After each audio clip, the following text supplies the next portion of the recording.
আসসালামু আলাইকুম। চলে আসলাম আবার একটা লং ভিডিও নিয়ে। দেখতে পাচ্ছেন চতুর্দিকে গাছের চারা। শীত শেষ, প্রায় শহর অঞ্চলগুলোতে শীত শেষ হয়ে গিয়েছে এবং সব জায়গায় মোটামুটি শীত কমে গিয়েছে।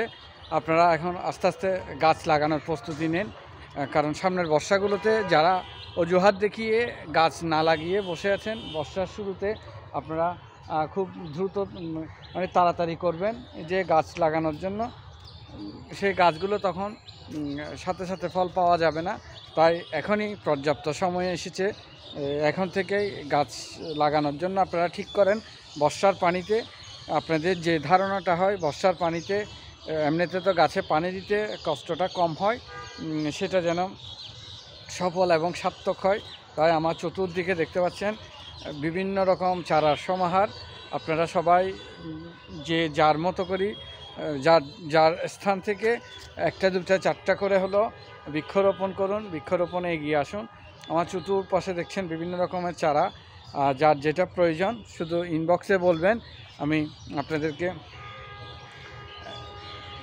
সঠিক এবং সুন্দর চারাগুলো দেওয়ার ব্যবস্থা করে দেব ইনশাল্লাহ। দেখেন চতুর্দিকে আমার চারা আর চারা, বিভিন্ন গাছের চারা সমাহার। আপনারা তাই আর দেরি না করে যত দ্রুত সম্ভব আপনারা যে পরিকল্পনা করেছেন বর্ষা আসার আগে গাছ লাগাবেন, তারাই দ্রুততম সময়ের মধ্যে যোগাযোগ করুন।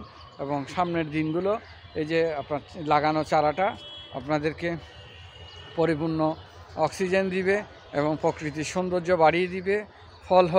ফল গাছ হলে ফল পাবেন, ফুল গাছ হলে ফুল পাবেন, তারই ধারাবাহিকতায়। আর আপনারা অযথা সময় নষ্ট না করে, অনেক অজুহাত দেখিয়েছেন বর্ষাকাল আসলে গাছ লাগাবো, শীতকালের জন্য গাছ বাঁচে না। এই যে এতগুলো গাছ দেখতে পাচ্ছেন, এগুলো কিভাবে বাঁচলো? আসলে বাঁচার জন্য এটা হচ্ছে একমাত্র আল্লাহ তাআলার হুকুম। আপনি বাঁচাতে পারবেন বা আমি বাঁচাতে পারবো এরকম কিছু নয়। আমরা দেখেন শত শত হাজার হাজার গাছ, বিভিন্ন রকমের চারা ঠিকই যে কোনো মৌসুমে আমরা পরিচর্যা করছি। আপনারাও আর সময় নষ্ট না করে যারা গাছ লাগানোর পদক্ষেপ নিয়েছেন বিভিন্ন জায়গায়, আপনারা সবাই গাছ লাগানোর জন্য প্রস্তুতি গ্রহণ করুন। একটি গাছ আপনাদেরকে দিতে পারে অনেক বেশি আনন্দ। গাছের সাথে বন্ধুত্ব করে তুলবেন, গাছকে সময় দিবেন। কারণ পৃথিবীর যতই নামি দামি, যতই ডিগ্রিধারী, যতই রাজনৈতিক ব্যক্তিত্ব যার পাশে সময় দেন না কেন, সবগুলো বৃথা। যতক্ষণ ক্ষমতা আছে ততক্ষণ তারা আছে।